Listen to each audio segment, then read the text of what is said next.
Et salut Ça va, Claire? Emmanuel, ça va? Ouais, et toi? Tu prends un café? Ouais. Yes. Alors, est-ce que tu sais pourquoi on est là? Bah, tu voulais me poser des questions un petit peu sur l'entreprise et sur pourquoi on vient au salon aussi? Ouais, c'est ça, je voulais savoir ce que vous faites chez Connect et puis et pourquoi le salon Agilil. D'accord. Ouais, bah, je vais répondre à toutes tes questions, il n'y a pas de problème. Et puis, bah, du coup, vas-y, commence. Ouais. N'hésite pas. Du coup, qu'est-ce qu'on fait chez SNCF Connect? Ouais, alors du coup, SNCF Connect, bah, globalement, en quelques mots-clés, on est 1200.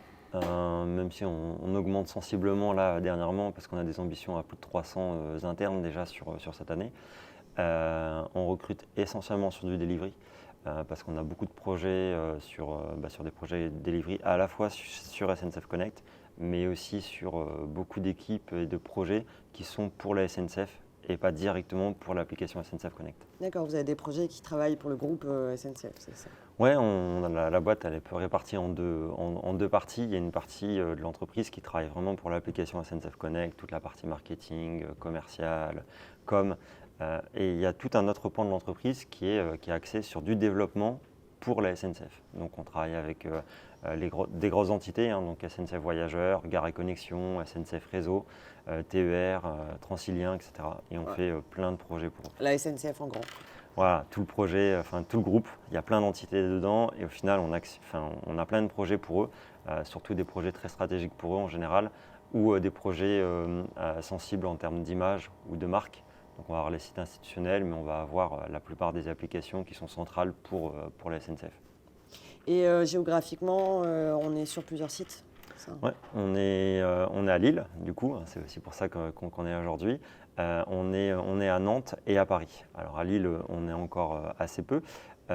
Historiquement, on s'installait à Lille pour la partie technique, mais là, du coup, on commence à se développer sur du delivery D'accord. tout doucement. Justement, quel type de projet il y a à Lille? Alors, du coup, quand on a commencé à faire du delivery il y a 3 ans et demi à peu près, donc on n'était que sur la partie tech avant, parce que les data centers historiquement étaient sur l'île. Maintenant, depuis 3 ans et demi, on s'est développé, on est une soixantaine sur du delivery, on a à peu près 7-8 projets sur l'île, des sites institutionnels, mais aussi du développement d'API, des portails commerciaux pour SNCF Réseau. Donc on est beaucoup sur du web, mais de plus en plus là on fait des projets en Java, des projets tech, d'API et de référencement. Pourquoi on participe au salon Agilil? Alors on va participer au salon Agile, alors ce sera la première fois déjà.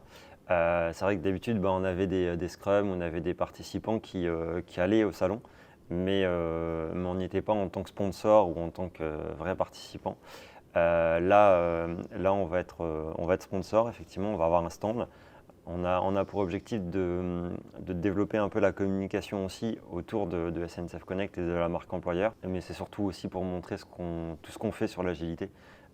L'entreprise a une quinzaine d'années, elle s'est développée avec comme mindset l'agilité et la culture de l'agilité en interne. Et donc du coup, on est assez peu connu au final, et encore moins à Lille. Et donc du coup, ça a participé à ça, à montrer ce qu'on est capable de faire, à montrer ce qu'on fait en agilité en interne, et puis peut-être aussi pour certains dire qu'on existe sur Lille, parce que du coup, on ne sait pas forcément qu'on existe à Lille et qu'on est en plein Lille, en plein cœur de Lille du coup. Ouais. Est-ce que tous les projets se sont mis à l'agilité? Alors tous les projets sont 100% agiles, essentiellement sur une base de Scrum. Il y a des projets qui font du Kanban ou du Kanban, enfin du Scrumban. On a un peu de tout, mais la majeure partie c'est quand même du Scrum en interne. Ouais, c'est vraiment une volonté de la boîte de généraliser ça. Ouais.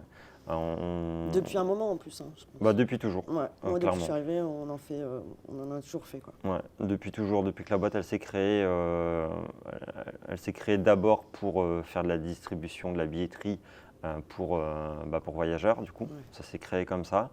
Et c'est l'expertise qui a été acquise justement sur ces projets-là, sur la création du site et de la billetterie, euh, que du coup on a été voir d'autres entités de la SNCF, des différentes DSI, pour leur montrer l'expertise qu'on avait sur l'agilité.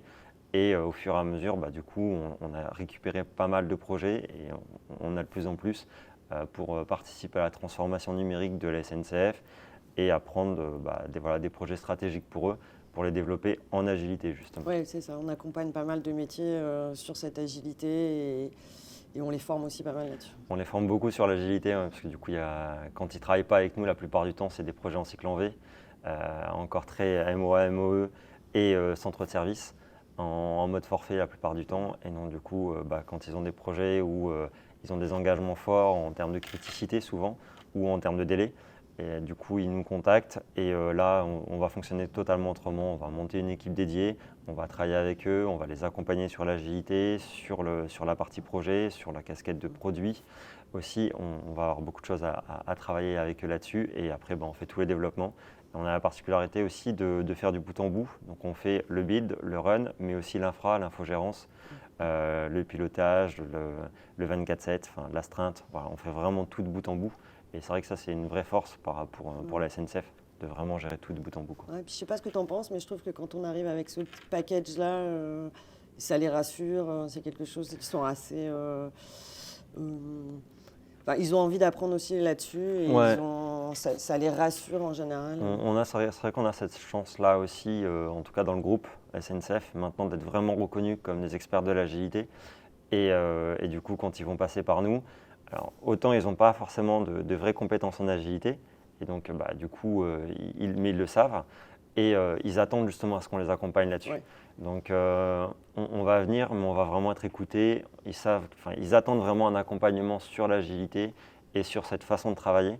Donc même si on doit souvent leur rappeler un peu les méthodologies, parce que du coup c'est pas dans leur culture, c'est pas dans leur façon de travailler quotidienne, d'autant plus quand ils sont sur plusieurs projets et que les autres projets sont en cycle en V. Mais du coup ils attendent vraiment ça de nous et on a vraiment ce mandat auprès de la direction de la SNCF de les accompagner sur cette transformation numérique. Qu'est-ce qu'on va proposer du coup sur le stand de Lille, Alors, de l'Agilil, pardon. Alors sur le stand de la Gilil, on va débuter, ça sera le tout premier, donc du coup on va se roder un peu, on va découvrir aussi. Du coup on a prévu un petit jeu un peu basé sur le concept du stress, mais qu'on va réadapter pour nous. Dans l'idée, ce sera de faire des mises en situation sur ce qu'on vit un peu au quotidien sur différents projets, avec des difficultés qu'on peut rencontrer, comment on a pu les gérer, mais ce sera le but aussi d'échanger avec les visiteurs sur comment eux ils auraient pu traiter le sujet, qu'on puisse créer de l'interaction, créer de l'échange. Et puis voilà, du coup sur une base de jeu de plateau un peu en revivant des petites scènes sur les projets qu'on a pu vivre. C'est chouette, je trouve, de présenter justement des cas concrets et des solutions en face, c'est pas mal. Ouais. On se fera challenger par les uns et les autres sur les méthodes qu'on a pu entreprendre, comment on a pu réagir, et ça permettra de brainstormer sur d'autres méthodologies aussi qu'on n'a peut-être pas appliquées. On cherche peut-être aussi à apprendre aussi des autres en participant au salon. La méthodologie agile, il y a plein de plein de méthodes, plein de façons de faire, et donc du coup, on teste beaucoup en interne aussi.